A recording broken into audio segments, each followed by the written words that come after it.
اعوذ باللہ من الشیطان الرجیم بسم اللہ الرحمن الرحیم السلام علیکم ورحمۃ اللہ وبرکاتہ۔ الحرم آن لائن قرآن اکیڈمی کی طرف سے خوش آمدید۔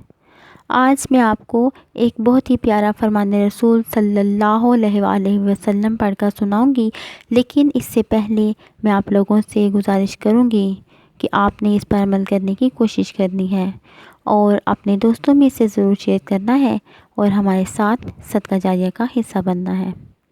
تو چلتے ہیں آج کی حدیث کی طرف۔ فرمان رسول صلی اللہ علیہ وآلہ وسلم ہے، حضرت ابو ذر غفاری رضی اللہ تعالیٰ عنہ روایت کرتے ہیں کہ رسول اللہ صلی اللہ علیہ وآلہ وسلم نے ارشاد فرمایا، تم لوگ اللہ تعالیٰ کا قرب اس چیز سے بڑھ کر کسی اور چیز سے حاصل نہیں کر سکتے جو خود اللہ تعالیٰ سے نکلی ہے، یعنی قرآن مجید۔ سبحان اللہ۔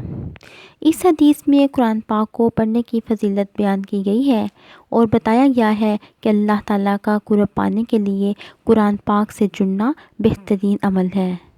اللہ تعالیٰ سے دعا ہے کہ اللہ تعالیٰ ہمیں قرآن پاک کو روزانہ پڑھنے اور اس پر عمل کرنے کی توفیق عطا فرمائے تاکہ ہم اللہ تعالیٰ کا قرب پا سکیں۔